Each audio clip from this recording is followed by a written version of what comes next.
things go faster with the upload. I don't know. So I thought I'd continue with part three of my covers discussion.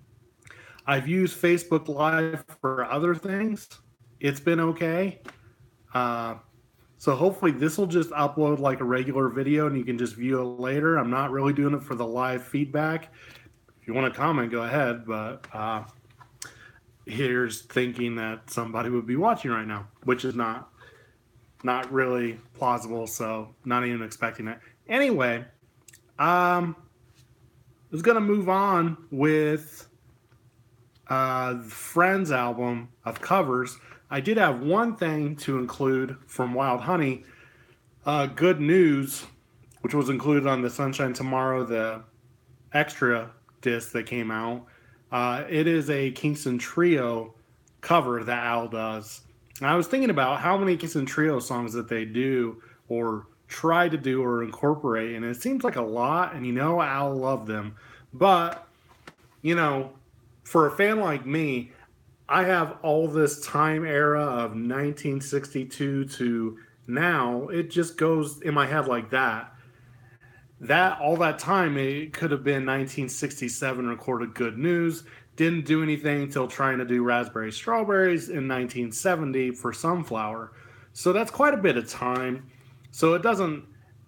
If I had lived at that time and experienced it, perhaps it'd been like, no, that's actually not as many songs as you'd think. But of course, I mean, you could think the same thing about Brian and Spector songs.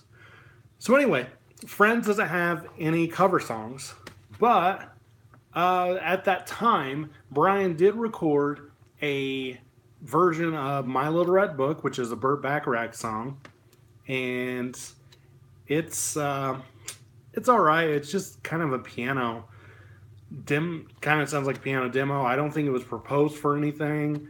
May have been for somebody else. I don't know. Personal favor or someone's personal favorite song. I don't know.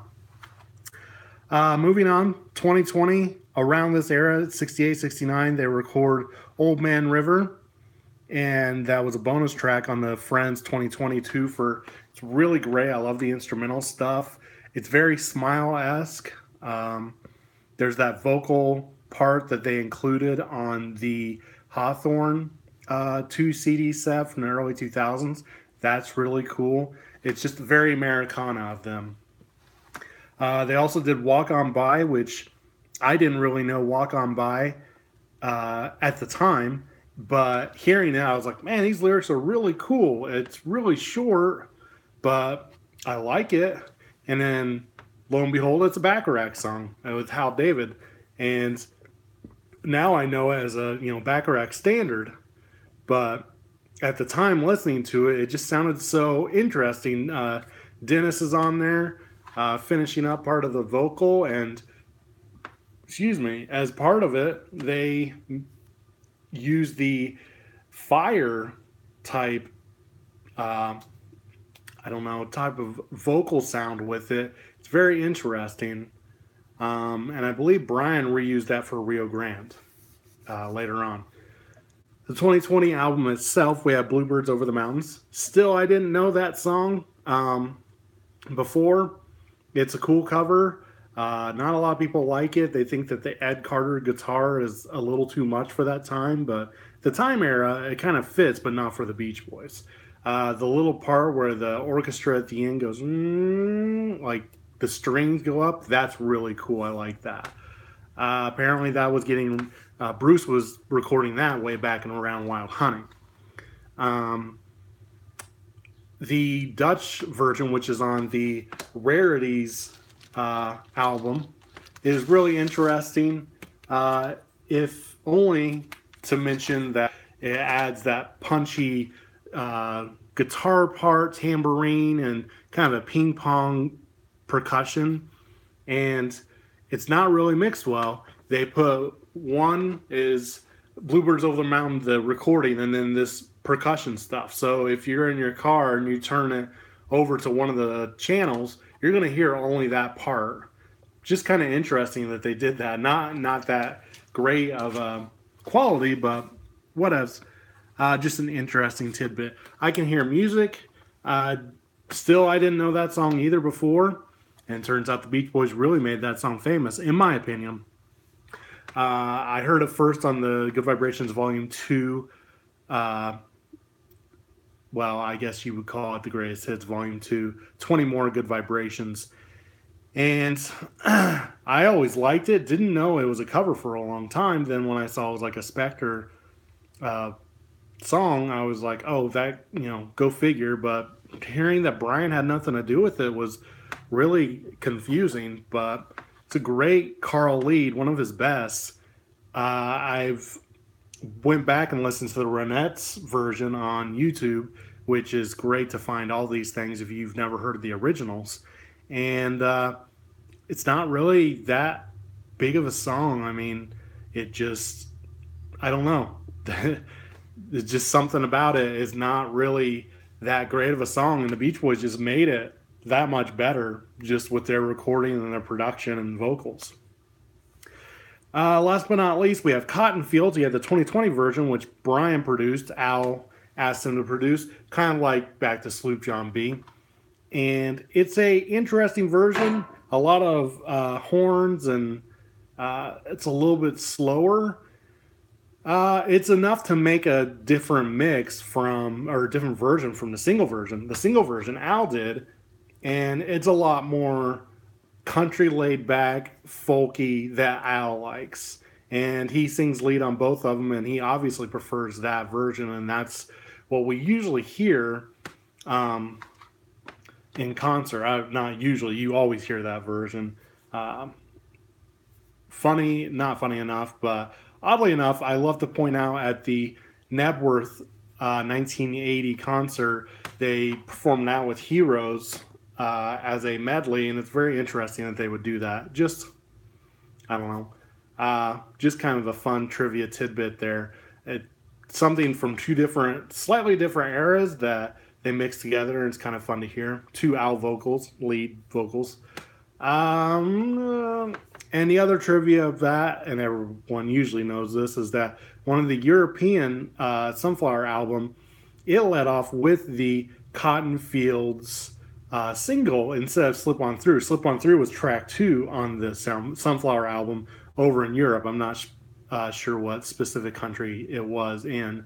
But it's very interesting to think about that included in the album. Slip On Through is definitely a great lead-off song. Let's see.